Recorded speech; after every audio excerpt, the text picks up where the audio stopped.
Okay. Let's see if this whole thing works. Set to public.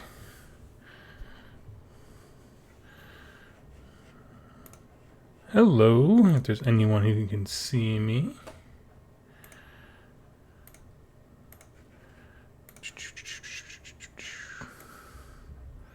Okay, if you are able to watch this, go ahead and type something in the chat. As you can tell by the image up top, I am just doing a few testing things. When I moved into the new place, the computer kind of went haywire on me and lost all of my pre-made settings. New place. So, whoop, sorry. So yeah, go ahead and let me know if you can hear me, if you can see me, all that stuff. Oh, Concrete Phil. Hello, my friend. Sweet. Okay. So he's got some people saying that I guess you're able to interact with me on some level. Brian Swan. Yeah, this is what I'm testing out. So when I moved into the new place, I treated myself to an upgrade. So I got this. This is the mic I've always actually used, but I got a long arm and a what do you call it? The little attachment here, like with full of springs and stuff like that. So that kind of dampens sound and things like that. So yeah, should actually improve audio quite a bit. And also that means eventually what I'm going to be doing is getting a second webcam. So you'll see a big screen of like face down like I usually do hobbying, but from a different angle. So it's a little more comfortable for you guys to look at. But then also a screen just like where it is now where like I can talk to it. So this way we can hobby together and that kind of stuff. So we're just going to hobby and hang out. I'm going to be adjusting a few things and playing with stuff. If you could just tell me if anything is not right, let me know. Let's see. Light is a bit harsh. Let's see if we can dampen that light a little bit. Tell me if this helps. This is exactly the kind of feedback I'm doing this for. I got these new lights. Tell me if that's a little better. There's like a 40-second delay between when I do something and when you see it, so.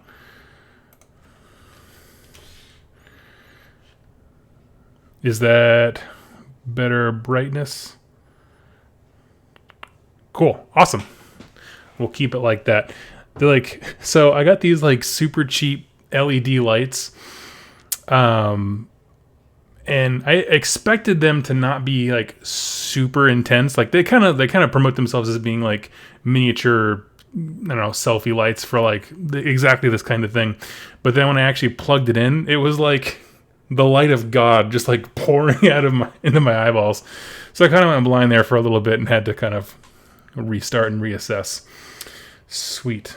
Okay. And so the lighting's better.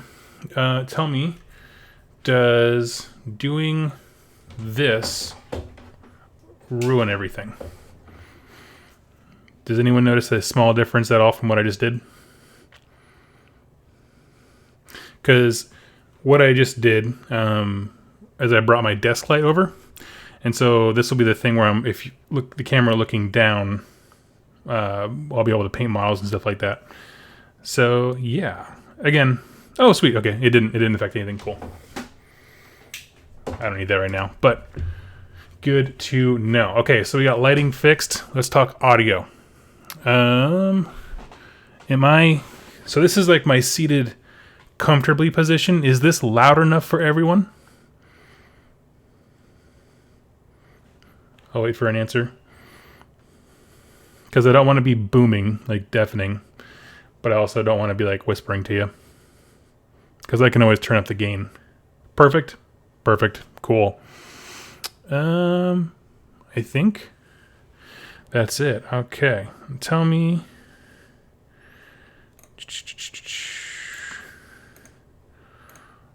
Well, let's see here. There's actually like a ton more options than I actually thought there would be. Brian Swan, yeah, diffuser. I'm probably gonna get one because the way that the lights were marketed, it looked like there was like a white diffuser cover in the packaging, but it's actually not. It's kind of like it's just a protective cover. So I'll probably go and get like, honestly, even just like cheap white felt would do wonders for kind of breaking up some of the intensity of it. So I'll probably do that this weekend before I do a lot of streaming, but this certainly looks better than, I don't know. If you didn't know, when I did it in the last place, I had, I don't even have them out, but I had like 2 huge lights with the big umbrellas on either side of the computer. But here I wanted to kind of be much smaller and more compact. And so I got these little lights, which I think are going to be great once I get the, like you said, diffuser go a long way. So yeah, okay, we're gonna, screwing everything up. All right. Tell me what happens if anyone sees anything weird when I push this button.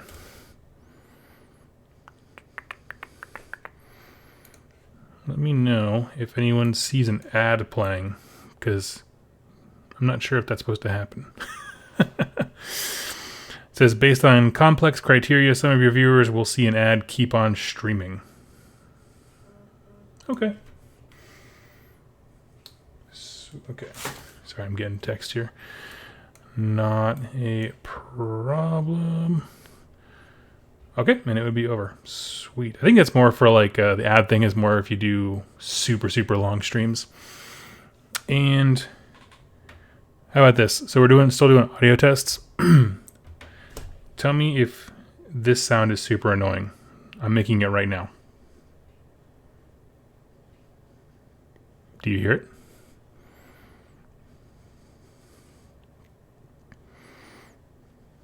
Wait for an answer. Yes. Okay. I got a no sound. So that was basically the sound of me just touching my desk. So I wanted to see if the noise dampener thing was enough to cover up. So like this way, if I'm like, I can sit here and paint with a second camera going down and have my arms on the table without making a bunch of sounds. Because in the last place, it made terrible racket when I tried to do that. So that is super, super cool. Okay. So I think that is just about everything that I actually needed to test. I'll tell you what, I like just talking with people. Anyone have any questions?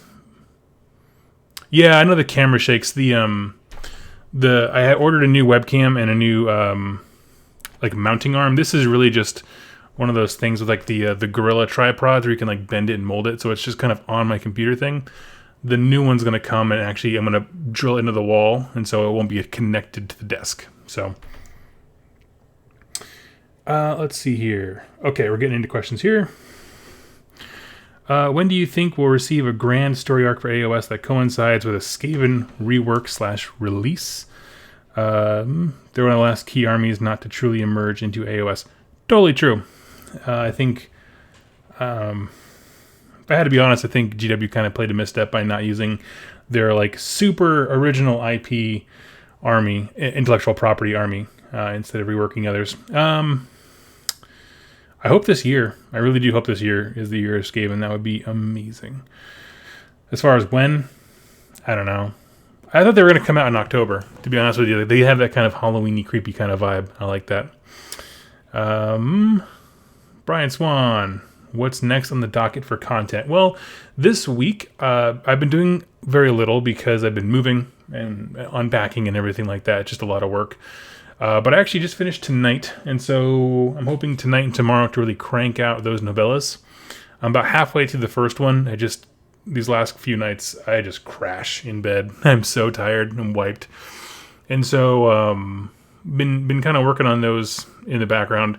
So next week will probably be those because it's very minimal work. They're very short books. And so beyond that, I just put an order in. So this will be breaking news for you guys. I just put an order in with GameMats.eu to get a table and more mats and a huge set of terrain. So probably in the next 2 or 3 weeks, I'm going to start doing some level of battle reports. Again, that all depends on shipping and working out the nuts and bolts on that. But I hope to start producing some content. I'm going to do Kill Team and Age of Sigmar. Maybe eventually 40k, but there's very few people who I love playing 40k with. Because I find that the 40k folks around here are much more like competitive focused, whereas I have less trouble finding my interpretation of fun games of Age of Sigmar. I have a lot more success with that than I do with 40k. So yeah. Let's see. Kenzie asks, what's going to be the framing for your narrative battle reports? I'm going to be very experimental at first. Just try very random things to see what sticks. So if you don't know, I did a battle report many moons ago, where it was a skirmish battle report when that book came out.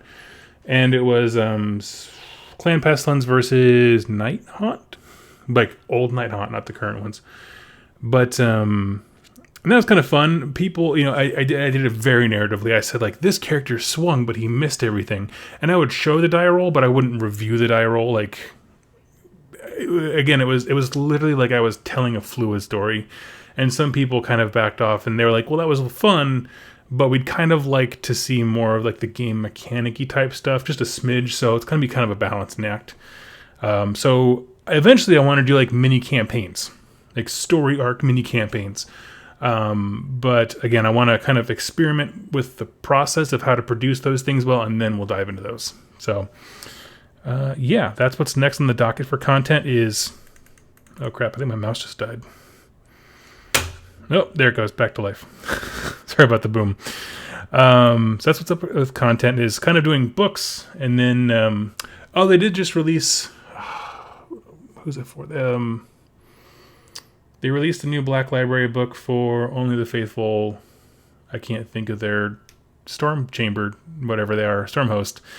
But I'm gonna grab that book, and so we're gonna do some book reviews.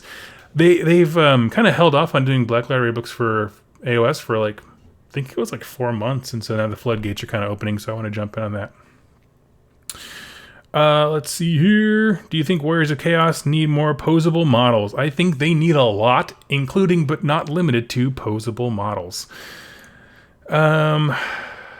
Chief says, testing 1, 2, 3. Can't wait for your live streams. Yes, actually, the whole reason I'm doing all this testing is I intend to do a lot more live streams. In fact, a few things I want to do is some people don't care for YouTube. They really like Instagram because of the way you can share photos and things like that. So basically doing a live stream, answering questions, and then kind of extracting those questions and throwing up on Instagram, TV, and stuff like that, I think is kind of the game plan right now. But I do plan on doing a lot more live streams now that we're in the 2-bedroom, and I can actually like leave my setup ready to go. So I can literally just come home from work if there's a big piece of news on the community site, plop down, hit stream, and just start talking. Like that's a huge thing, rather than setting up the lights, moving the bed back. You know what I mean? Everything I had to do in the last place. So anyway, that's a long way of saying I'm very excited for live streams too. Jack Ballard out of Seattle area says, how do you think Slaanesh will play? Sensually. No, I mean, I think... I'm not sure. I think a combination of debuffs and high speed, I think, is going to be the thing. And I think it's going to be a matter of crippling your enemy before they have a chance to do their plan. I don't think they're going to be a scenario army in the sense of like Nurgle is, where they can just go to an objective and sit on it and just no one can dislodge them. I think it's going to be about like getting those, not necessarily alpha strikes in terms of like turn 1 necessarily, but those critical hits and debuffs in the right places that prevent your enemy from doing their plan.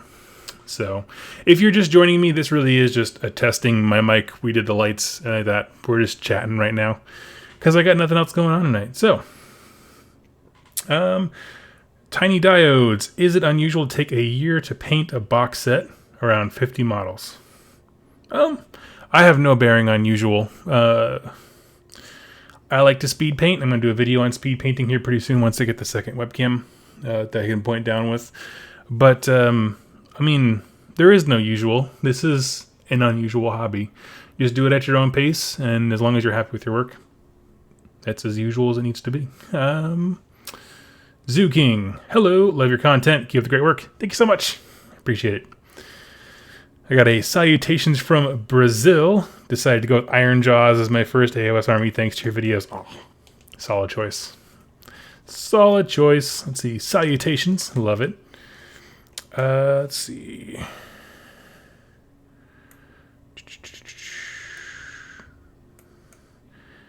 Kinsey, short stories, but in battle report form. Sounds neat. Yeah, that's kind of the idea, at least initially. And then it'll kind of escalate to short narrative type things. Maybe like the overarching story is like this Chaos Lord wants to take over this order, fort, or bastion, whatever you want it to be. And we'll have a series of battles, but what that looks like on the way. One of them might be like, this round we're going to play skirmish to see if the Chaos guys can open the front gate type thing. And so kind of, I love campaign systems where they mix up like the literal game. My favorite thing that I ever saw in terms of like that type of like a multi-format, I guess, campaigns is when there was a group of guys who played Star Wars Armada, which is like the big super scale. You use the capital ships instead of the fighters like an X-Wing. But you can dispatch X-Wings and little smaller ships in the course of that game. So what they would do is anytime a small X-Wing fighter met up with an enemy thing, they would pause the Armada game and go play a game of X-Wing with those same forces. And I was like, this is so incredible because you're basically breaking down this massive battle into its little tiny parts. And so that's exactly what it is. That's what I want to do. So yeah, Kinsey said Hallowed Knights. That was, I don't know why I kept thinking. I knew Knights was in the name, but I couldn't think of Hallowed. Okay. My comments thing is jumping all over the place. Sorry, guys. I don't want to lose anybody. Campaigns are a fantastic idea. Yes. Let's see here. Zanzalin just joined, but speaking of AOS from Black Library, Realmslayer. Have you listened to it? I believe Realmslayer is the audio drama featuring Gotrek. I have not listened to it. I really do struggle to listen to audio dramas. The reason is I listen to a lot of podcasts and those kinds of things, and I basically when I'm working, it's just a lot of data entry, and I can take it in. But the thing is that with the audio dramas, I feel like the swords and the background music and the people yelling, all those kind of cool effects that are legitimately cool, they're just a little bit too loud for me on the GW ones that I listen to, and so I can't focus on what's actually being said. So I tend to not try them too often, but luckily there's not a ton of them for AOS. So let's see here. Is there a path to glory for 40k? There used to be. I don't think they've redone it since the new edition. They should though. I don't know. So like with Path to Glory, I think Path to Glory started as fantasy and they brought it over to 40k. This is like way back in the day. And it was always only chaos. And then they changed the name to something else and I can't think of what it was called. But yeah, no, they should bring it back. And I'm really hoping this next coming year, now that almost all the factions have a codex. I think Genestealer Cult is the only one that doesn't. Sisters of Battle is getting a beta rules in the new General's Handbook or whatever they call it. But I am hoping that once all the rules are out for everyone, they start doing fun stuff like that. That's what I want. I want campaign books. I want fun off-the-wall things, different ways to play the game. That's what's cool about these things is when they introduce different ways to do stuff. So yeah, let's see here. Are you planning on coming up with ways that viewers and patrons can influence the course of your campaigns? That is a great idea. I have not thought of that. I'm still kind of in the getting all the things I need to make it happen phase. But that is sincerely a really great idea. How would I do that? Let me think about that. I'm trying to think of like the different tools that I have at my disposal to like literally collect information. So one could be like a poll or something on the channel. Yeah, I don't know. Let me dwell on that. That'd be really cool. Addison Vale, I love Khorne lore, but I know they are in a rough place competitively. Are they still worth the investment? Are they in a rough place competitively? I feel like Jack can talk about this more. I look at Khorne stuff and I drool over armies that are built upon, how do I word this? Just like dispensable troops. Like I love it. That was my favorite thing in War Machine and Hordes. There's an army called Krix, which is kind of the undead type faction. and they would be able to like kill people and then bring stuff back, and then it's basically blood tithe points to a different level. It worked very differently, but basically the idea of like your enemy's killing you, but you still get rewarded for that type thing. I like it. I don't know. I've gotten pretty hardcore stomped by Jack when he really leaned hard into the blood tithe mechanic, when he was nuking his own guys for blood tithe points and bringing stuff in. I think it's awesome. I say yes. If you like the lore and you think the models are cool, I would say absolutely. I'll tell you that if the Dark Oath book comes out and it's like just not my thing, they go a completely different direction with it I don't like, which is probably not going to happen, I will tell you that Khorne is definitely high on my list when it comes to armies and things like that. So yeah. Jack wants to know when he come over and play a game. Whenever. Right now we'll play on the carpet like we did when we were like 12. Or like when kids do when they were 12. But yeah. Kinsey, those elements were definitely very present even in the Rerolling One's latest Slaanesh battle report. Yes. She's talking about the things that Slaanesh armies could possibly have in the future. And that's... Yeah, I mean, most of these battle tomes, they're not groundbreaking changes to the way the faction works. They just kind of amplify the cool things that are happening and give you some new lore. And hopefully new models. Well, definitely new models. We know some Slaanesh is getting some new stuff. Agnes Jovet, I believe how you say it, Jovet. Hey Doug, can't wait for more live streaming, bro. By the way, off topic, the Cthulhu is nearly complete. Oh yeah, dude, you should.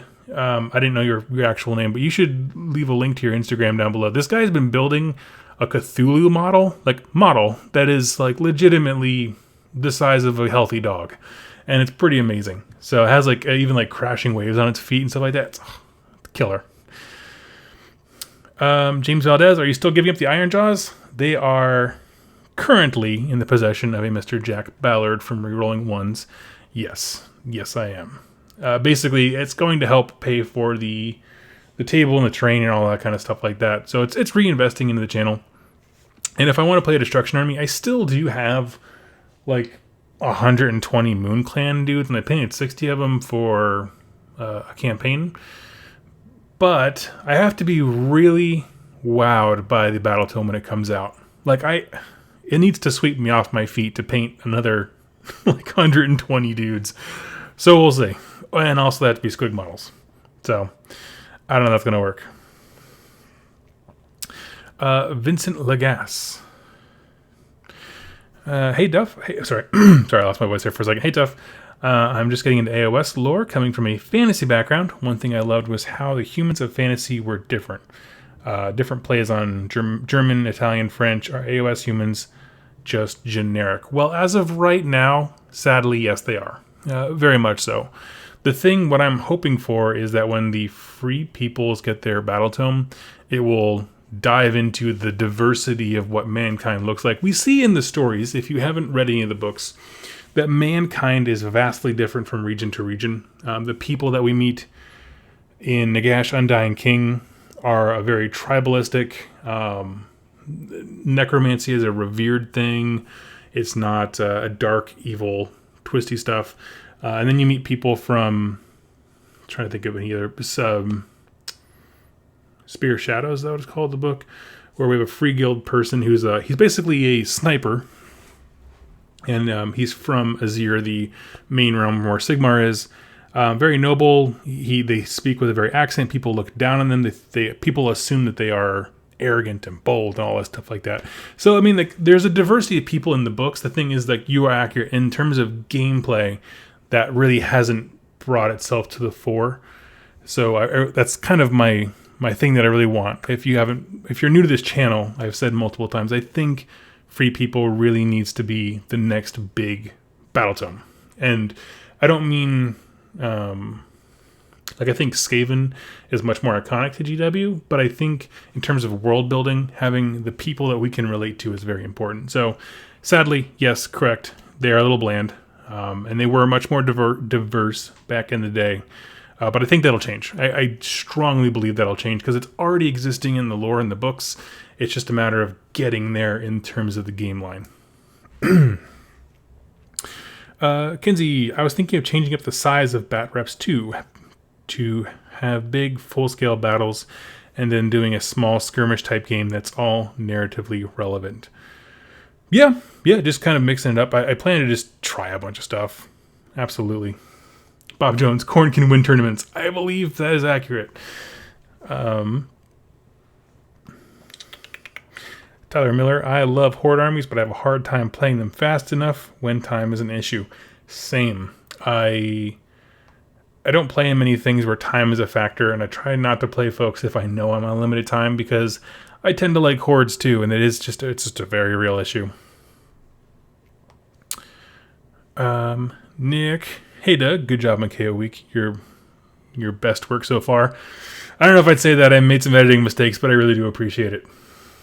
I really do appreciate it. Jack went 2-1 with Korn a couple tournaments, but he was in no danger of winning. I don't know. Let's see here. Can't wait for more details on the Moon Clan Grots to come out. Yeah, I'm very excited. It's one of those things, like, I was gonna sell those models off a while ago, and I was like, well, I have a feeling they're coming. I might as well hold on to them for like a little bit longer just to be sure. And now I'm like, well, I just want them to be fun. You know what I mean? I don't want the next Daughters of Cain, the next tournament sweep or whatever. If it seems like a very fun book, I will keep and play that army like till it's dead. So, let's see here. I was surprised Thousand Suns weren't your go-to choice for 40k with Tzeentch. Gene Stealers were a surprise, and so is Orcs. So, I think about the 40k stuff. So, like, I knew I wanted to do Kill Team, because Kill Team is a really fun game, and it was always fun. It was fun back in the day, in whatever edition it came out. And it's pretty old. Kill Team has been around for a while, in some iteration. So I knew I wanted to do that. And so I was on the quest for a army. And I was actually going to pick up not Plague Bears, Death Guard. I had some kind of lined up, and it kind of fell through. And then so I was kind of asking around, like, who has 40k models for dirt cheap? And so the manager of my local Games Workshop store said, someone brought these in from forever ago, and they've been sitting on my shelf collecting dust. Take them away. And so I don't know if that's true. They might have been his. But basically, he's like, it's not enough to start an army, but just get them out of my shelf. And so I went there to pick them up, and it was like a couple Killikins and I think 30 boys, a boss guy, some random stuff. But it got enough to get me the bug of start playing things. And so I found that picking a Xenos army that can only stick to one, like Orcs don't have any allies, kind of helped me kind of focus on, I don't know, like the big thing about why I didn't like 40k, I talked about this before, is like list building. I think it's just like drinking from a fire hydrant. And so Orcs are great because you can just build a single detachment and have everything you need inside of it at reasonable prices. And so it just kind of worked out that way. It's been a lot of fun. I played them, I haven't played any new games since that video came out, so 3 games, and I've had a great time with them. They're a lot of fun. If they made like a Moon Clan Grot version of AOS of what Orcs are in terms of just like the randomness, and you can kind of build it, you can really lean hard in a few different ways, or you can just kind of take a swath of everything and be okay. I think that'd be a lot of fun. I did kind of finally get to use the Moon Clan Grots, and those nets with the -1 are super fun. They have a -1 hit anyone near them. Zanzlin took my Skaven at a local tournament, went 2 major wins, 1 major loss, had 100+ bodies, and every game finished before time. That is impressive. Did you like do the thing that I do when you put your hands like this and just like shove all like 30 models in a unit forward? That's pretty much what I do. Bob Jones, hey Doug, Slaanesh lore reference. Silk-clad courtesans. Well, a courtesan is defined as a high-class lady of the night or mistress. This could point to a mortal female unit of Slaanesh AOS. I mean, if anyone's going to have gender diversity, it's going to be Slaanesh, absolutely. And I think that'd be awesome. Zanzlin fought a Khorne army with 3 bloodthirsters. My Storm Vermin and Warp Lightning Cannon killed all 3 by turn 3. Yeah, that sounds about right. Once you start hitting a bloodthirster, they go down pretty quick. The problem is if you ignore them. And that's tend to be what I do. I tend to ignore them. Stephen Chan, which you prefer happens? Combined Skaven Tome or Scryer Battle Tome? Oh, like, would I prefer having one unified Skaven Battle Tome or like individual clan ones? If they made it as like thick and complex as the Stormcast one, like in terms of like the literal amount of rules and time they took to make the book, I would like it to be all one. I would love it if Skaven was one unified thing again. There's no reason why Skaven was split up into a bajillion pieces and like Seraphon was not when AOS came out. Because if you look at stuff like Legions of Nagash, for example, you have a bunch of units that every type of Mortarch, whatever their Legion of Blank, whatever, Blood, Knight, whatever, they can all take the same units, right? And why can't Skaven do that with like assassins who work for everyone and obviously clan rats or slaves or whatever they call them? So like, I mean, why not just create one book that has that one set of war scrolls that is the base of all these clans, factions, whatever you want to call them, and then have a section for, this is the Scryer section. You can only take these if you are a Scryer army. You know what I mean? That kind of stuff. So I'd prefer it for the sake of brevity of having it all be in one place. Because what I'd hate is if they printed a Skaven book, like Clan Scryer. Okay, we'll take your example. Clan Scryer, and it says, hey, and you can take clan rats. Here's a war scroll for clan rats. And they came out with another one, say Molder, which is actually my favorite because it's like Frankenstein-y. And they also had a war scroll for clan rats. But hey, in the time of development, they figured out that something wasn't working with the clan rats war scroll, and so they tweaked it a little bit. So now you have the same war scroll existing in two places that are totally different. It's happened multiple times in GW's history that they do this. They reprint the same war scroll with a minor change, and there's a big kerfluffle about which one is the current one and which one to use. Having it all in one book simplifies that greatly, and we've already seen many times now that they're willing to reconstitute those older factions into one bigger one. So I'd like that, to be honest with you. I prefer it. But yeah, I think I spent a lot of time on that one. Let's see here. Alexander says, I'm building my Deepkin army at the moment, but everyone in vids uses a lot of eels, but I want to focus on Namarti units. Is there a way to make a competitive Deepkin army based around Namarti? So Namarti, are you, I'm assuming you're talking about both kinds. You just like the infantry things, so Reavers and Thralls. If you took a big blob of 30 of the sword guys, and there's one of those factions that lets you like bring back quite a few dudes per turn, it takes more effort than your opponent probably wants to give out to eliminate that big blob. And they're pretty effective in combat. I think having some mules, at least to be aggressive first turn, to get up there and like tie up a unit, even if it's just 1 or 2 units of minimum like 3, I think would be important, because everyone else literally needs to get up there. But I think it's definitely possible, and I'd love to see like iterations of it. I think the guy riding the tidal wave is going to be very important, because you're going to want some of the buffs and stuff that he can give and the debuffs to your opponent. So I mean, honestly, I'm a very optimistic person when it comes to this game. If you want to make it work, like, just keep practicing at it. I would say proxy things before you buy them. But yeah. Let's see here. Maybe an all Skaven Pestilence Battle Tome, but with new endless spells for both. Be fine with that. That sounds cool. Oh, thing jumped around on me. I lost me.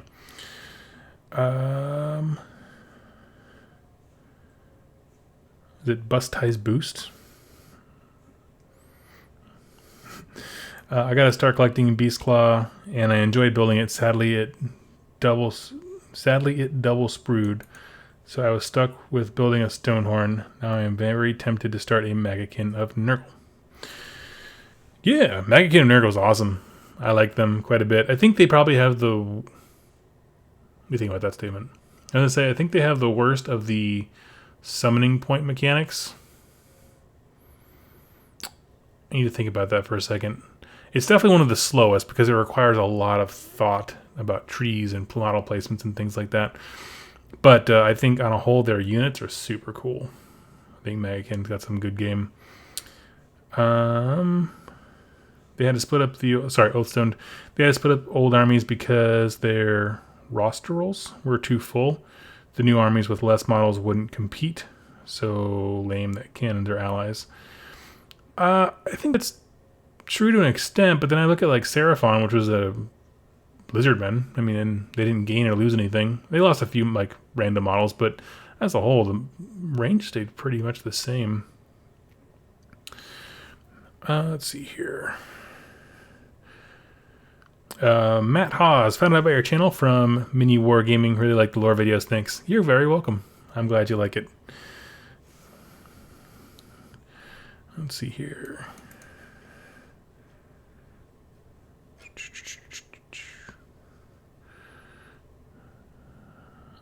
So sometimes the chat skips around a little bit. Can everyone hear me and see me okay? Again, this whole point of this was to do an audio check. Okay.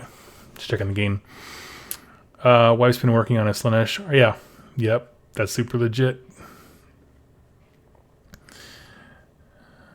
Yes, ogres would be cool. That'd be cool. I think, I've said it before, I think destruction needs a lot of love. I think of the Chaos armies, Skaven is the top priority. Game-wise, I want Dark Oath the most, but I think in terms of like original IP and getting people hyped for the game, Skaven's at the top of the list for Chaos, Free People for Order, and then just all the destruction armies. Like, they just all need love. Stephen Chan, do you think the Night Vault Troll is a Moon Clan unit or part of the Troll army? I guess there is like a Trogoth or something like that. I don't know how that'll work. They've got enough shrooms all over them to fit pretty seamlessly in with MoonClan Grots. And if they opened up MoonClan to include more monsters than just squigs, which makes a lot of sense, frankly, because there's a lot of creatures that live in mountains, I think they fit right in. So I'm very curious about that myself. They haven't released... I guess we'll know when they either release, obviously, MoonClan Grots or the Troll Kit, because then they'll release the War Scroll for them in AOS, so we'll know where they kind of fit at that point. Tyler Miller, I wouldn't mind several destruction armies getting put together in one Legion style. Yeah, a lot of the ogre stuff can go together. I think Beastclaw Raiders is a cool thing on its own because they are all mounted in some sense. But I think with a lot of those little ones, they can all just be put together. Bob Jones, hey Doug, if next year is a year of destruction, what besides MoonClan do you hope to see from destruction? I want to see Ironjaws get updated with a new book. I want to see ogres, lots of ogres. Destruction armies. I think that's the bulk of it. Those two, because they're very iconic. And even if you back up and just give like endless spells to stuff, and endless spell for Ironjaws and then Beastclaw Raiders. I think Beastclaw Raiders would have some really cool. I guess do they have wizards though in Beastclaw Raiders? I don't know. I think about that. I haven't seen their War Scrolls in forever. Let's see here. Kinsey, I think they'd include a lot of those Trogoths and Squigs and even the Night Vault War Band in a MoonClan book. Yeah, they look like they fit. I mean, if I can't imagine that they would make...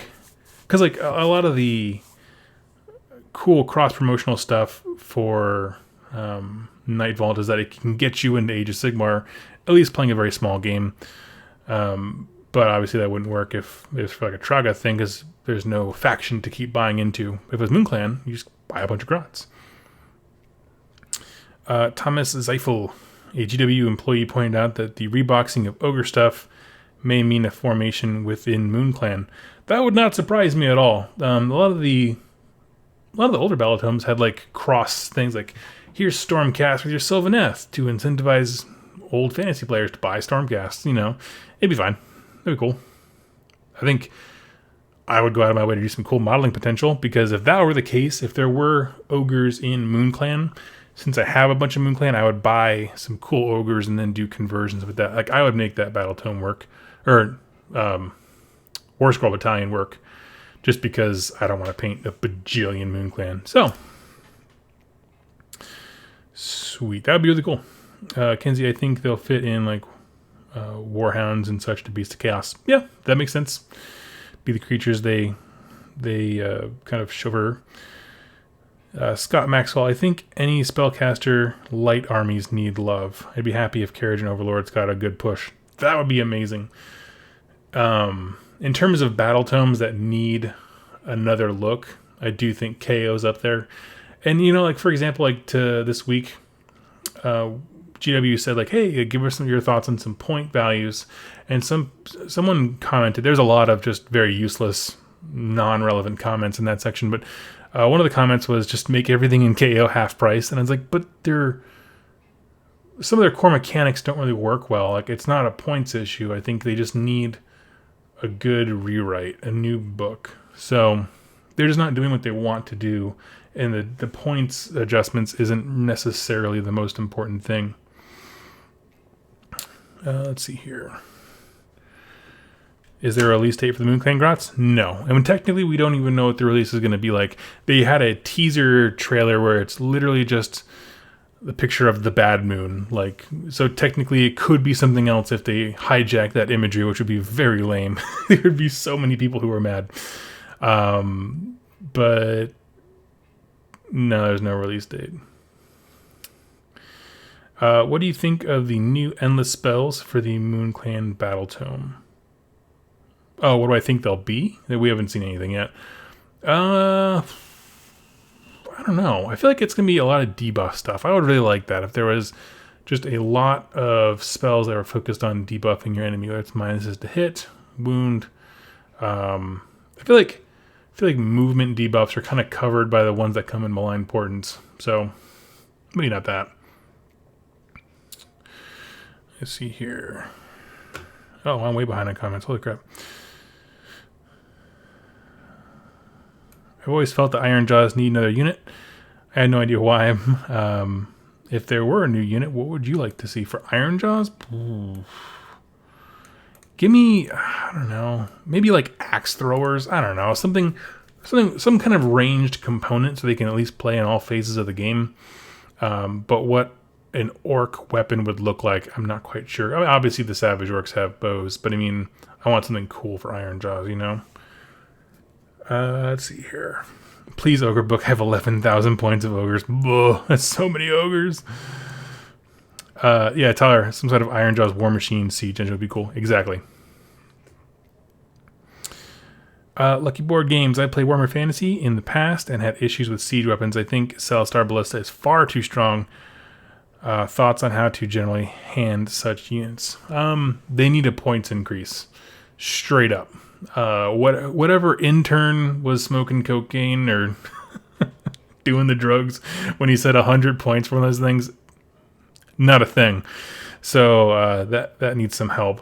Honestly, they're not. I mean, if their points were accurate, they would not be unfair. They're a very good unit. It's a matter of how easily you can fit 4 of them into a list. That's the issue. Yeah. I think they just need a points adjustment. That's all. Let's see here. Firebelly. Firebelly is a wizard I can ally in. I noticed that Gorka Morka meeting Sigmar in Age of Myth was similar to Lehman Russ meeting the Emperor in 40k. Exactly.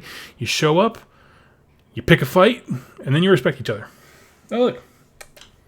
You want to meet my cat? So this is Finn. Say hi. Hello.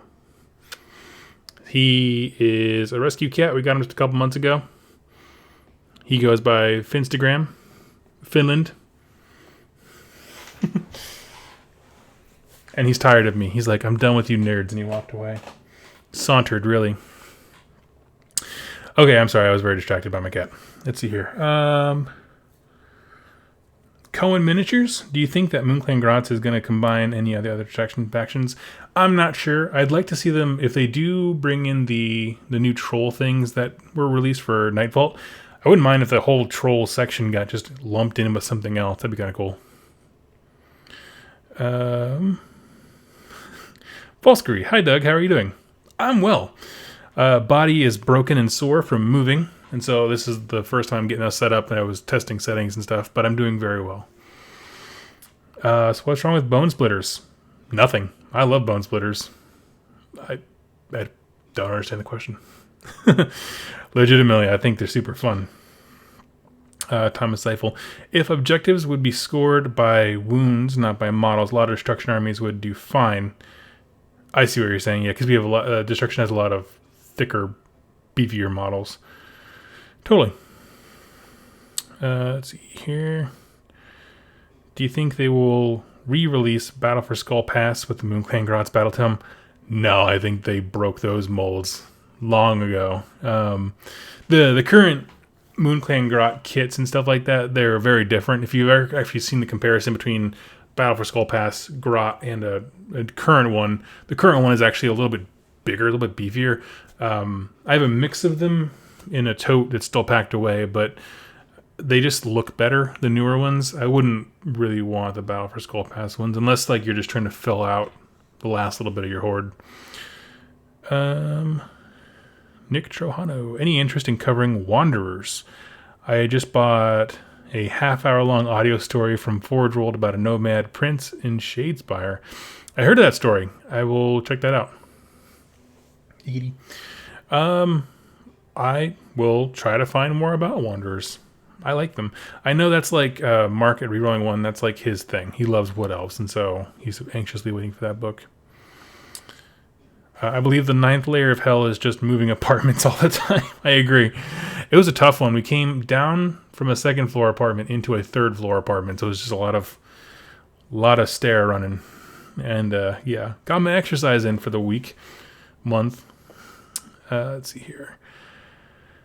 Do you think they're going to make endless spells from Moonclan Grotz? That's kind of been the trend that they've had for the last few armies ever since 2nd edition dropped, so I wouldn't see why they wouldn't. I don't know what they would be.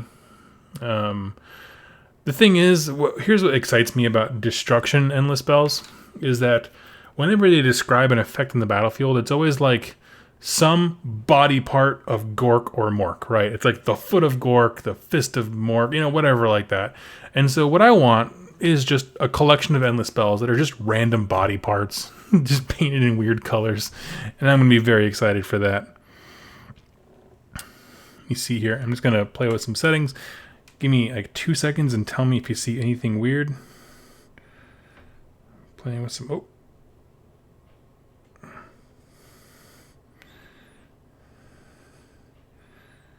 26.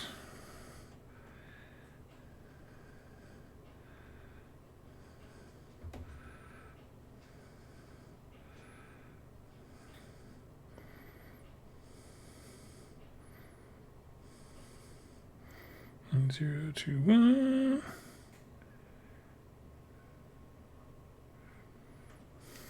Okay, sorry about that. And I am back. Let's see here. Threat level destruction hat on realms. What's your thoughts? Over 9,000. Is the power level of destruction over 9,000? Yes. Any recommendations on which destruction units to add to Iron Jaws to give it fun, different dimension? What would I add? I mean, you can never go wrong with a Kun and Ruck, just because then you can combine the melee potential of Iron Jaws with the shootiness of Bone Splitters, which I'm sure someone's done before, but it just sounds like a lot of fun. Yes, the left buttock of Mork and the right buttock of Gork, exactly. And it's just like a plastic semicircle, and it's just, they're printing money.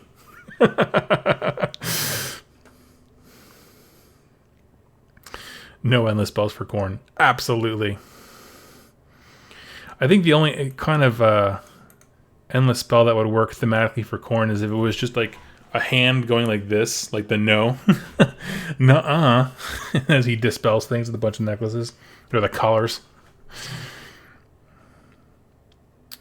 Let's see here. Moonclan Grotz. Flying mushrooms. Yep.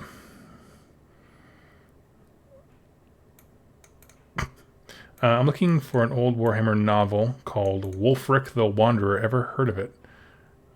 I have never heard of that. Honestly, so here's the thing. I'm going to jump into a tangent, and you're all going to be witnesses to my tangent about Warhammer Fantasy Battles. So if you don't know, they did a lot of, basically, in the early days, before Black Library was necessarily as well established as it was, they would find fantasy book authors and basically buy a book and then slap GWIP stuff on there, like intellectual property, turned into a Warhammer book. But it was just like a fantasy book, because at the time, that's what they were doing. Like in like the 70s and 80s, they were just pumping out fantasy books like mad. And so when people talk about like the sanctity of old world lore, a lot of it is just like, but not all of those things were good. And so some of those books, I'm sure Wolfric, I've seen the character, I know about that character is awesome. But on the whole, a lot of those like very hard to find books, they'd only barely fit into the universe. And so like people will read it and not even know that it's like a Warhammer book. And so like it's very hard to find, because there's a few books like that where I've been like, I remember reading this, can't ever find it. And so it's kind of a bummer. So I feel for you. Like it's hard when you just can't find a book that you love. Let's see here. Yeah, my mouse is about to die. Wolfric is a badass. It's true. Kenzie, actually, that's a great question. I honestly want some magic in my core army. How should I do it? Allies, Great Bray Shaman, or Chaos Sorcerer? My favorite way of seeing magic brought into a core army is they just took the Sorcerer kit and cut off the arms and modeled it, and like he was in chains. So like they were using a witch that they caught to act as a certain way on the battlefield. And so like he was a prisoner. And points wise, it was just a Khorne army with an ally, Slaves to Darkness, sorcerer. You know, it wasn't anything special necessarily, but it was I don't know, it was cool looking. That was his like thematic thing. I think he grabbed one of the heads from a Dark Eldar kit, because there's a head where it's an angry face, but he has like a bandito thing across his mouth. So in the corner, it looked like he was gagged and bound. So that was kind of cool. I like that. Gargantus falling over greats fun for your opponent when never realize that it's a thing. Dread Nautilus, if you're talking about the C.L. Werner book, not sure if there's another one. C.L. Werner book. Maybe? I don't know. Let's find out. But my mouse keeps dying, so I'm having trouble navigating.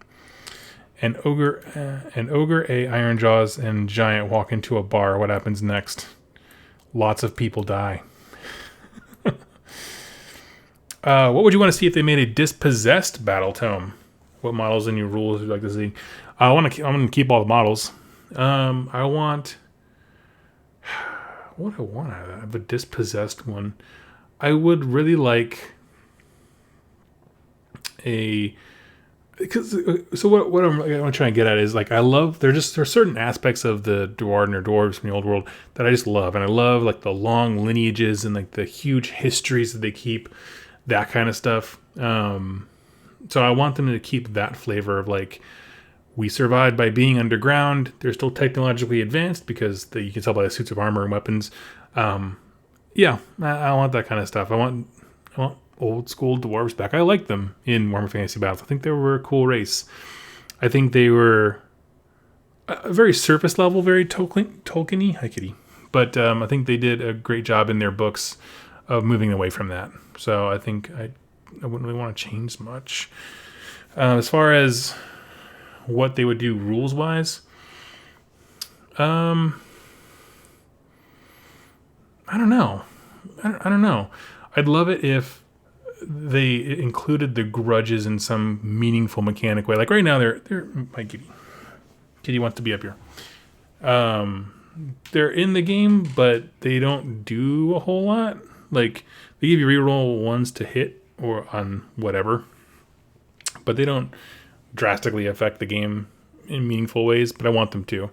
I would love it if like you could create a grudge mid-game. Like if your opponent does something crazy, like deletes a unit, that unlocks like a grudge. At that point, your warlord says, I hate the guys for doing blank. And then all of a sudden you get bonuses to attack the unit that just destroyed one of your dudes. Like in real time creating grudges and then solving them. I think that would be really, really cool. What are you doing back there?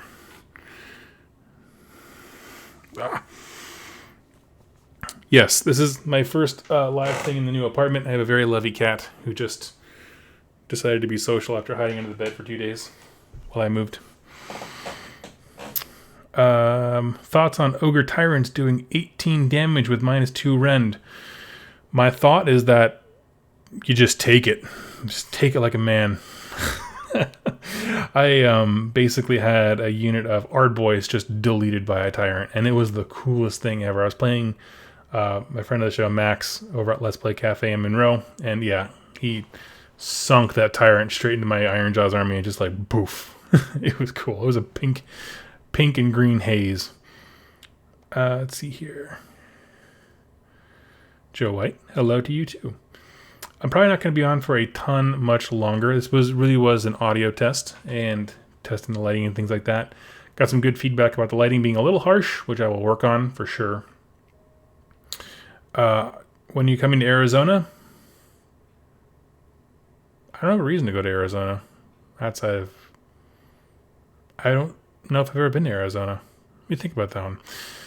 But, yeah, I don't know. Have you guys ever seen my Glotkin? I don't know if you've ever been on Rerolling Ones. But I got this guy. And I don't think about it because I actually just unpacked him for the first time in a while. And I was like, you know what? That's a cool model. Most of these things I trade away and get rid of, but this is the one model where I'm like, I can't get rid of this guy. I like this guy. And every time I look at him, I think, maybe I could play Magakin. But probably going to hold off. I want to see what the Dark Oath book looks like. If it doesn't grip me the way that I expect it to and doesn't live up to my every expectation, which it probably will, I'm going to jump into Magakin pretty hardcore with him, with the Glotkin the 4.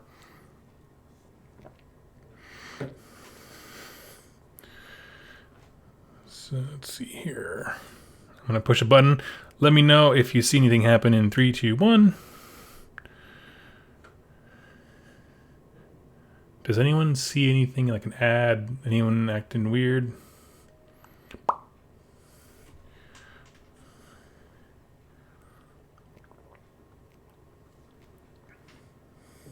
Hey y'all. Okay. Oathstoned, you should totally show off your collection. I definitely intend to. I actually enjoyed the Orcs video I put up this week when I was just chatting about the Codex. And I just took some time to just take a few pictures right before I was packing up to move. So that was cool. I think I'm going to do that. I think the next thing I'm going to do is probably bust out the Chaos. And I'll show off my Slaves to Darkness. And then I have a few random things like Glotkin. I'll show off. So, yeah, I definitely want to do that. If you follow me on Instagram, I take a lot of pictures. I'll probably put all the pictures I take up there just for reference for people who need to get to know what I play. Wowzers, I think I've seen Brent's. That was actually Mark's. Mark's Glotkin is the one that Brent was using. But, yeah, no, I love my Glotkin. He was actually the first large model that I ever painted. When I say large, I mean bigger than like a Terminator for 40K. Or I guess that would be like a Stormcast Eternal. Probably the same. So, yeah, actually, if y'all are impressed here, I can show you off a little more. So also I went ahead and magnetized the riders. So these things pop right off. Because originally, I was thinking about playing this in 40K back in 7th edition 40K. And so I was going to use them as the Glotkin AOS and then a Great Unclean one in 40K before they came out with the current Great Unclean one model, back when everyone was using the super ugly metal one. Surprisingly, this guy was out for like 2 years before the Great Unclean one came, which shocks me because this came out during the end times for fantasy battles. So, yeah. He's a little worse for wear. Little chip on his right arm tongue thing. But, yeah, I dig him. This is also one that I went whole hog with, and like I tried out the technical paints. Like I have Nurgle's Rot in his guts. You can't see it from where you are, but down there. So I don't know. It was cool. It was a good experiment for me. Learned a lot about blending from the purple into the green. It was just fun.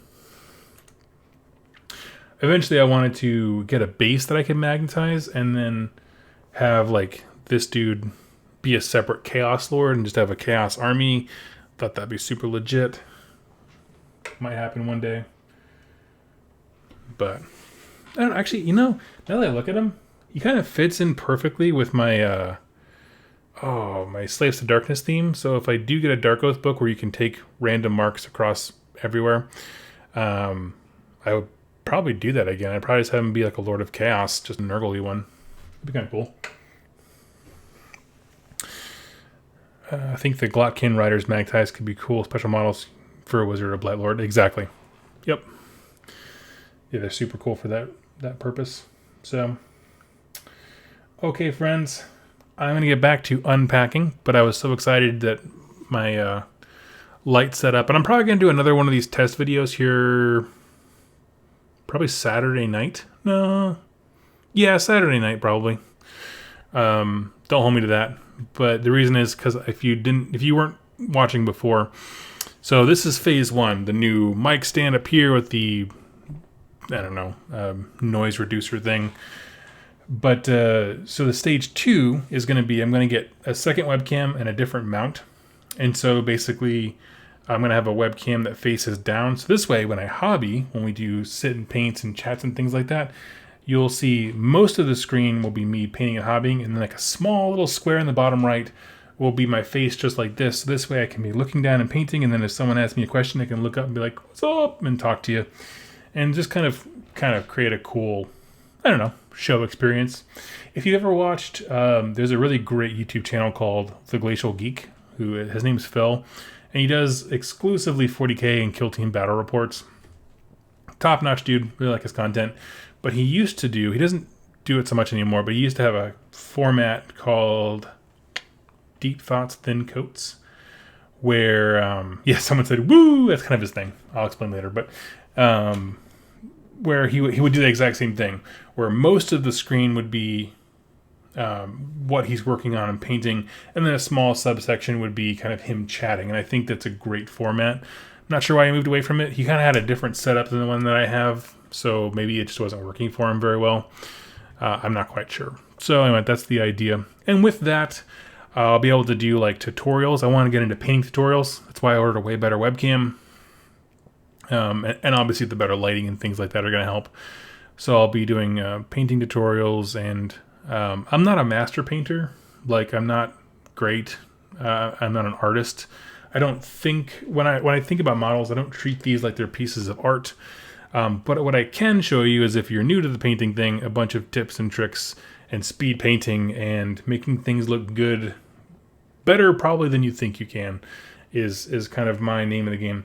If you don't know, my mantra for painting is 3 foot fabulous, which is, does it look good when it's 3 feet away? And I can tell you the Glotkin looks great from 3 feet away. Looks stunning even. And so that's kind of the thing that I always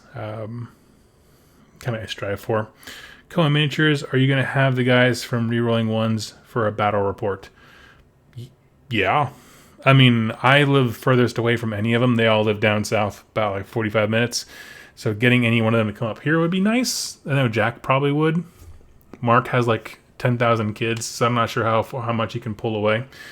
And Brent works a lot and just a busy dude, so I'm not sure. But yeah, I'd love to. They're always invited. But the rules of the game is, like, I get to reroll all failed everything in my house. It's just a house rule that Doug gets to do that, so they have to be ready for those things. So roll curveballs.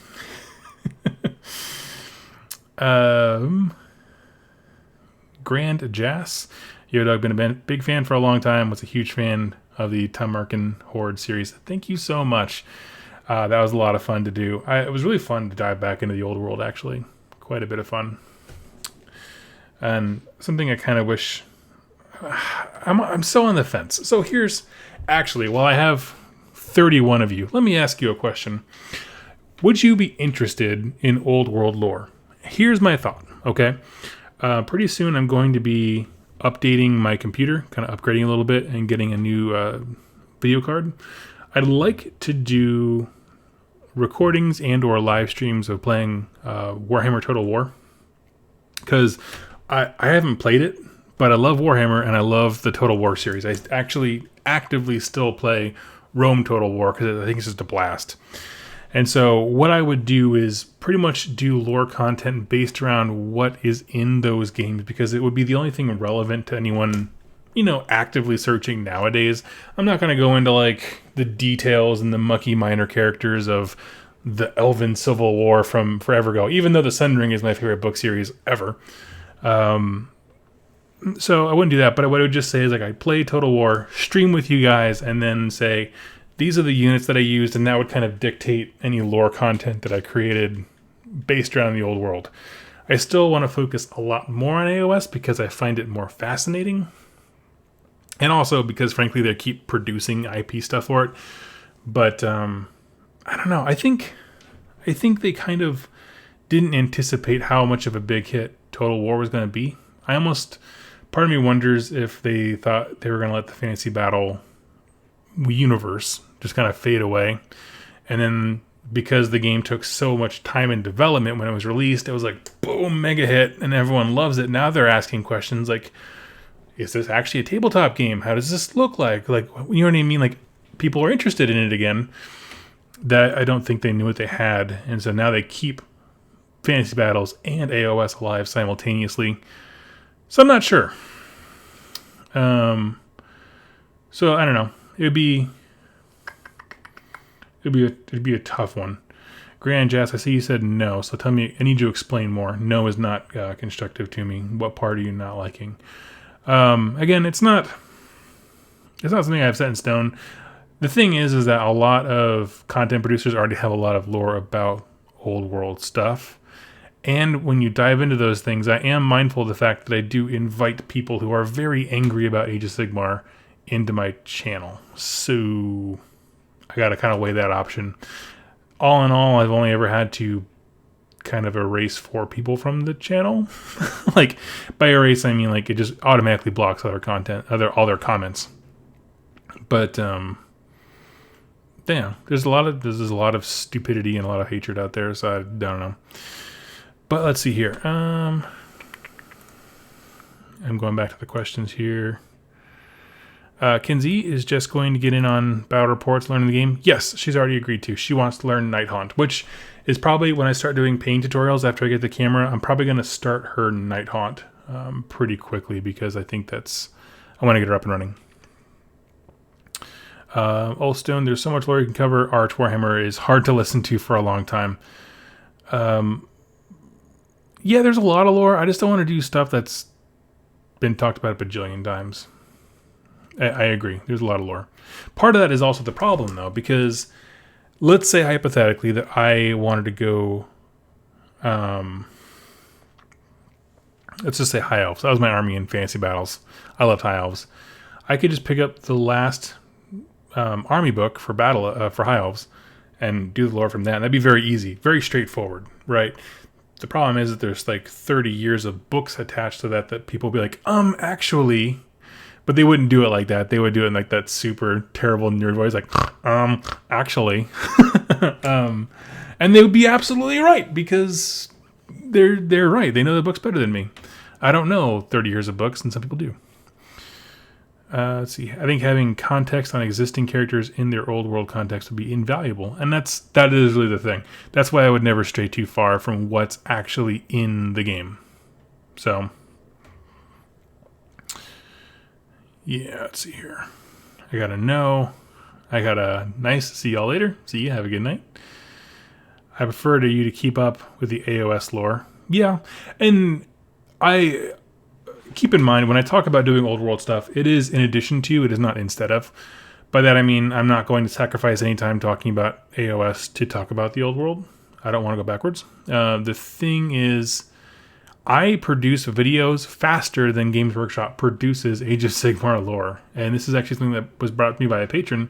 And just legitimately asked, like, what are you going to do? And that's when I said, well, I have kind of some stuff I can lean on, like the Tumberkin Horde Week, or I'm going to do Chaos Dwarves, Legion of Asgore for AOS, that kind of stuff. There are things that I can still explore. I still have a ton of stuff in the core book to go through, but I will outpace them eventually. And so having those buffers where I can be like, you know what, this week we're going to spend 2 of our 3 videos talking about AOS, and we're going to take one and talk about something in the old world. That might help parse things out a bit. So you are correct. I will not slow down the AOS content for that, but I do have to parse myself.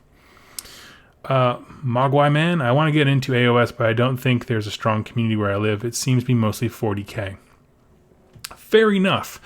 I recommend Demons to help you play both, but also if you were to buy like the 2-player starter set, like if you buy Soul Wars, I have yet to meet a 40k player that doesn't think the Nighthaunt are just astounding looking, just technically speaking, like from a model perspective. And so just having that, coming to a game night, if you have a Facebook group locally, asking like, hey, if I brought AOS, would anyone just want to play with me? You know what I mean? There's always that odd guy out on 40k night who can't play a game because everyone else is playing.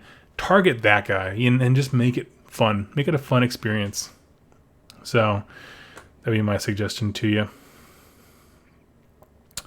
Michael Trumach, I'm not keen on Old War lore videos. Don't see myself playing in the setting, so I won't have any interest in stuff personally, but prefer AOS content, but you do you. Yeah, it would just be a side thing. The main crux of the channel is probably always going to be AOS lore. It's kind of what got me here. It's even like the stuff with like people have asked me, are you going to do 40k stuff? I don't know. I'm on the fence. There's already a lot of 40k content out there. I'm going to do a lot of Kill Team stuff because I like Kill Team. I really enjoy the game. And so I would do lore on like the units that are in Kill Team, which is just a very small segment of what 40k is. Yeah, I don't know. I haven't decided yet. Let's see here. Cal Allure. Old World lore would be great. I'm 3 books deep into Warhammer Chronicle series. Currently reading The Sundering. The Sundering is my favorite. I absolutely love The Sundering. It wasn't everyone's favorite, but it was certainly mine. The drama and tension of... I guess I just like Civil War. Like, I like learning about civil wars in the real world. The fictional ones, I don't know. I think it's cool. Diego Flores. How about a deep analysis of the origins of many elements of fantasy and AOS, like Tolkien's work? You just hit the nail on the head. It's just Tolkien's work. A lot of those things... for fantasy and AOS, I would like to do that. I mean, that's a legitimately good idea. The thing is that his stories were the origins of most of the core old world, so like Warhammer Fantasy Battles elements. And then when you move into AOS, they kind of expanded it to bring into other concepts, obviously, like Greek mythology is a huge theme. I think that's probably the biggest theme. Consistent theme across multiple factions is the idea of this pantheon of gods interfering with men and things like that. Obviously, every faction has its own kind of nuances and kind of themes, but I think core-wise, that's definitely the biggest one. It'd be a cool video. I'll do that. Zoo King, hey again, just picked up the Beasts of Chaos Battle Tome, looking to start the army. What do you think of the army? Personal experience facing them, thoughts, etc. I have yet to play against Beasts of Chaos personally. I only know the things that I've learned from... the Rerolling 1 guys. As far as what I can tell, I kind of wish that the what do you call them? The herd stones worked differently if you took an exclusively War Herd, Bray Herd, whatever, Thunderscorn army, because in the lore they're all very different, and I think those factions, if you lean into one completely, they require different things. As far as where to start, the Start Collecting box is dope. It is super good. Great place to start.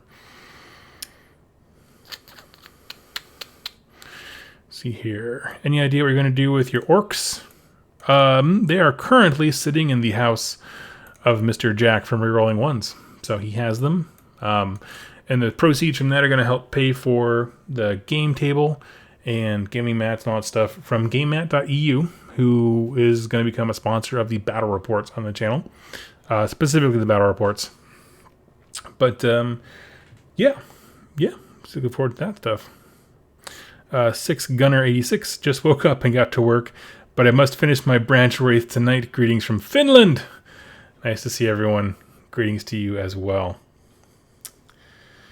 I remember that in the Kill Team manual mentioned an infamous Alpha Legion kill team. Maybe you could have some 40k lore on famous kill teams. Totally, and that's what I'm talking about. Is like, if I was gonna do lore for Kill Team, which I probably will, because it's gonna be a game that's on this channel a lot. It's gonna be like, here's a video about orcs, right? Because there's only so many units they can take.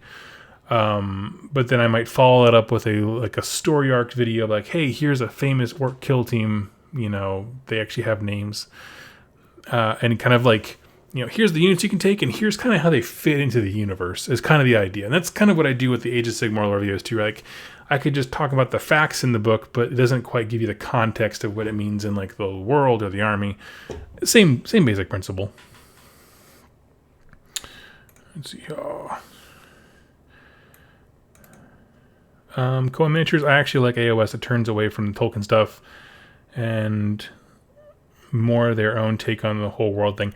I agree. I like that they use a lot of very clear inspirations for things, like I said, the Greek mythology and stuff like that, without being copy-paste. Like, I feel like a lot of the old world lore was copy-paste from Tolkien, which is a shame, because I'm not really a Tolkien guy, but I like the diversity and originality they went with Age of Sigmar. It was a bold move. I wouldn't have hated it if they kind of reeled it in and didn't go quite so hard.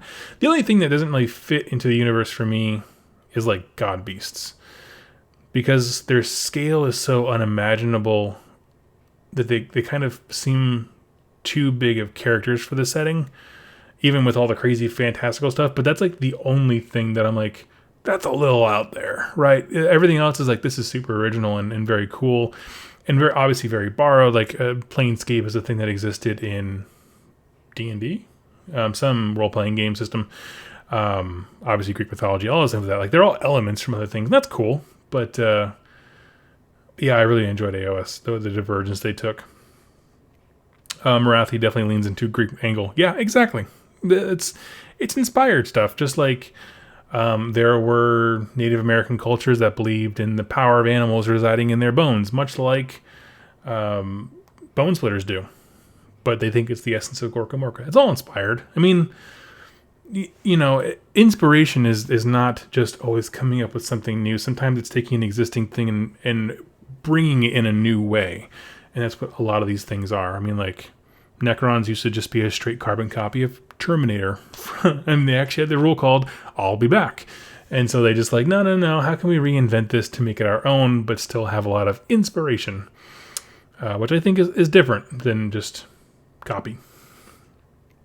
Diego Flores, do you think in General's Handbook 2019 KO will get a boost? I don't know. Here's why I say that. I don't know if the boost that they need can be contained in a General's Handbook. I think they just need a new battle tome, to be honest with you. And it's not so outrageous. I mean, Khorne's had 2. Stormcast Eternals have had like 3, 4, if you count the fact that Extremis was its own book for a little while. I think they just need from a ground up. They just need to decide how a shooting army will work in a game that focuses so heavily on board presence and melee. I think they just need a lot of love. I'm not sure if General's Handbook entry could cover that. I always thought AOS was more Norse mythology than Greek. Probably. When I say Greek mythology, there's a lot more, I feel like, established drama between the gods in Greek mythology. And I feel like that's definitely a big thing in AOS. The drama between Elariel not wanting to help Sigmar for various reasons, of Nagash splitting and doing his own thing. A lot of that, you know, I mean, and those mythologies are not, they're not vastly different from one another. I mean, there's a lot of cool key differences in the hierarchy and stuff like that. But I mean, generally speaking, you know, relative to like monotheism, they're not super diverse. But exactly, you're getting the point though. That same type of thing.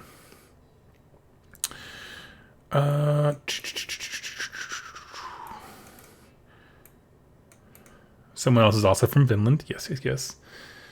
What General's Handbook 2019 comments stand out to you? If you haven't seen it, Games Workshop put out a post on their Facebook page asking for feedback on points. What they got was a floodgate of everything that pretty much had nothing to do with points. So yeah, again, they were very specific. about asking for help when it comes to points. What units do you think need to go up? What units do you think need to go down, etc.? And so people left everything from just go back to Warhammer Fantasy Battles to like the rules. They wanted to go back to 8th edition rules, which is like, no. I couldn't stand 8th edition.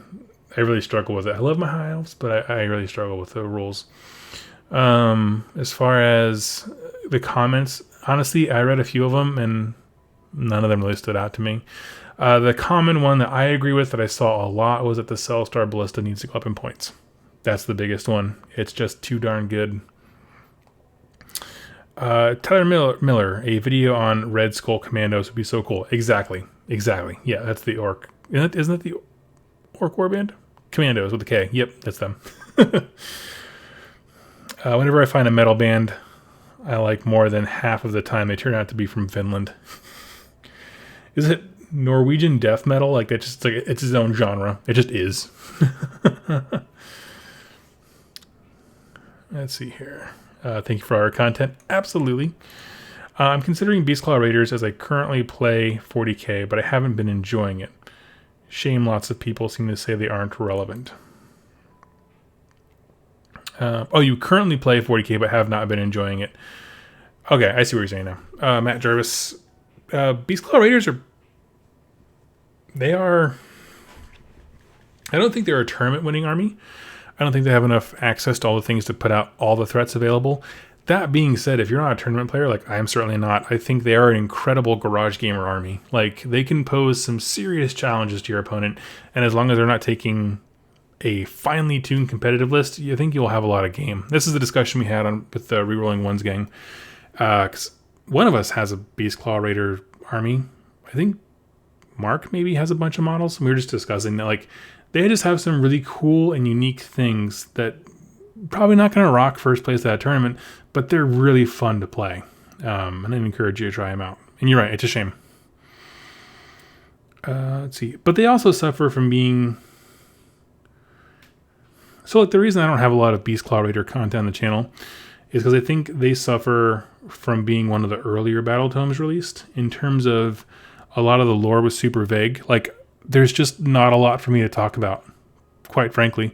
There's some cool bits and pieces, but to do like an entire lore week on them would be very difficult because, like, why is the Blizzard following them? Nobody knows. Some think it's this. And it's just like very vague, no real answers. And then from a rules-wise, it's a small army. Like, it was one of the times when they released, they were kind of picking up some of the smaller factions that didn't require a lot of new model support. And so it was just kind of in a weird place. I don't think people were really ready for it in terms of, like, at the time of release, people didn't have a good grasp of what AOS was trying to be. And so it kind of went under the radar a little bit. And then someone found a super broken combination with them and goblins, and then that kind of got rectified with the ally system. But even then, I think it's still great. Cal Allure. More brown folk. I want African mythology, Middle Eastern, Asian. Even Tolkien had Easterlings. That'd be kind of cool. I'd be down for that. BCR are great. It's objectives that defeat them. Yeah, exactly. It's playing objectives that defeat them, where they don't have enough bodies to be everywhere type thing. Matt Jarvis has my concern. Match play in particular is all about the objectives. Yep. Alduar need a points cut to make them more cost effective. I don't know if I agree with that. Maybe Dispossessed. Maybe Fire Slayers. I think the kill switch for Fire Slayers to make them unbelievably good is if you do the maximum sized unit bonus, bring that back on what are they called? The basic dude. Because they get a bonus based on how many guys are in the unit. I can't think of the name. Volcat Berserkers. There we go. I think that's the switch where you're like, this is next level. But as far as like KO, like I said before, I think KO just need more than points. I think they need a rules rewrite. Big time. Because of you, I'm about to sink $200 into orcs. Thank you very much for introducing me to this. You're very welcome. Orcs are awesome. You should do that thing. Who's your favorite Blackstone character? Hold on, let's find out.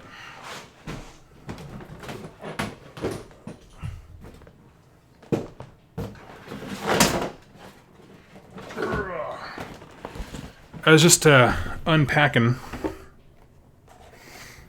and I found my Blackstone thing. Let me look at these characters real quick. As far as the heroes that I want to be, the High Bishop Priest guy is my favorite. If you don't know, like I tend to like the religious zealot themes in models. I really liked Menoth from War Machine and Hordes. They were like the religious fiery zealot faction guys. I'm trying to think of his name. I don't see it. Why can't I find the Imperial Robot Chaos Lord? Ministorum Priest. Yeah, that's him. He's my favorite. Let's see here.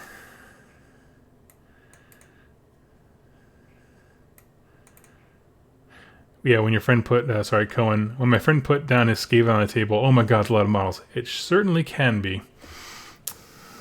Yes, yes. Thaddeus the Purifier is his name, which is super cool. Yeah, like I said, once I'm actually probably going to play. I'm gonna let this stream, my testing people who helped me get my mic ready. Do y'all want to see Kill Team or Blackstone Fortress first? Because I could start building and painting these things, or I could not and kind of focus on terrain and do like Kill Team stuff. So I'm kind of curious what people want. Also, I do want to read the actual book for this thing. That looks super interesting.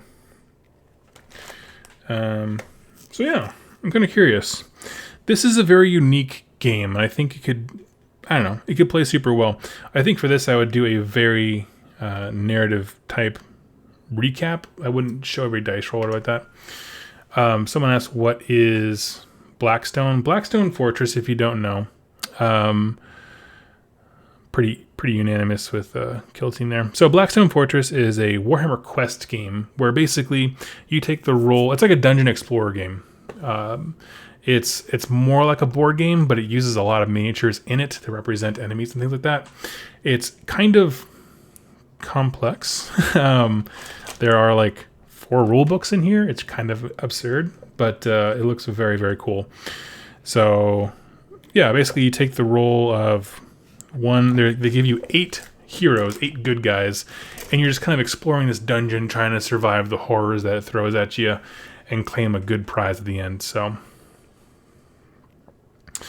Blackstone seems cool, just a very particular style in my opinion. Yeah, it is a very, very cool thing. I think what I'd like to see, honestly, because they haven't actually formally released it yet, this is still my pre-review copy, but I'd like to see these things brought into Kill Team.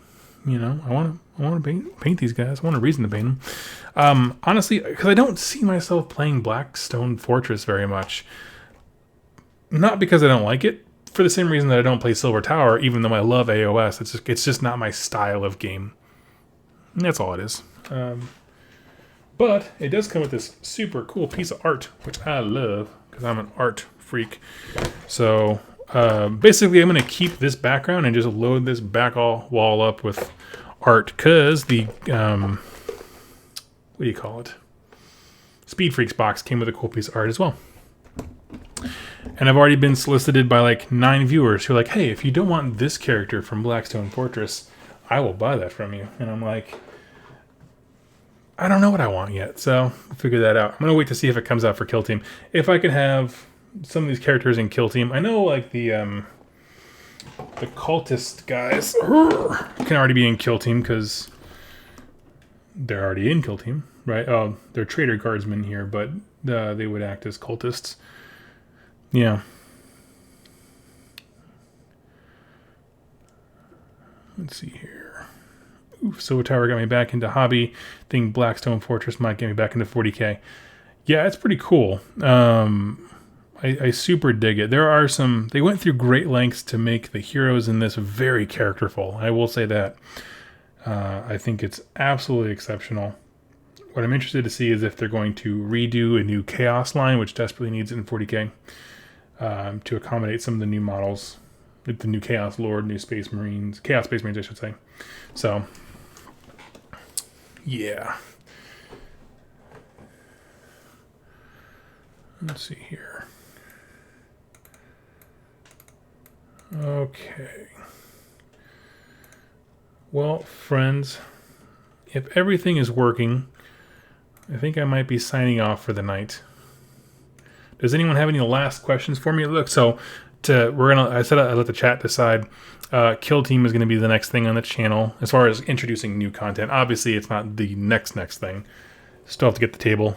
I have terrain coming in from GameMats.eu, but it's not super 40k-ish. It's like Gothic Ruins, so it's kind of generic with 40k iOS, but I want to get some actual 40k terrain to kind of make it sci-fi-y. And then also some Age of Sigmar terrain to make it fantasy-y, depending on what I'm playing. So, yeah, a lot of that stuff. You're probably going to see, to let you know what's coming up next. Next week's going to be a lot of book reviews because I'm doing the novella series. I want to get that cranked out real quick. And then hopefully by the time I'm done with that, my GameMat.eu order should be in pretty soon. So you'll see I'll do a review of the table, the mats, all that stuff, so you can see what I'm working with. And then there's going to be a lot of live streams. There's going to be a lot of live streams because I need to paint terrain for Kill Team. If I want to do that kind of content, I have to get a table ready. I don't have any terrain. And so I just haven't had to. I've always lived in a one-bedroom apartment since I moved up here and started the channel. So that's going to be a lot of live streaming, a lot of hobby progresses. You're going to see me cranking out models very, very quickly. And I think you'll enjoy it. So go ahead and stay tuned, and we'll be doing that. I'm going to put a video out kind of condensing what we talked about here as far as the direction of the channel, what people can look forward to, that kind of stuff. So stay tuned for that, just to kind of recap. But thank you all so much for joining me, and I look forward to seeing you super duper soon. So thank you so much, and happy wargaming.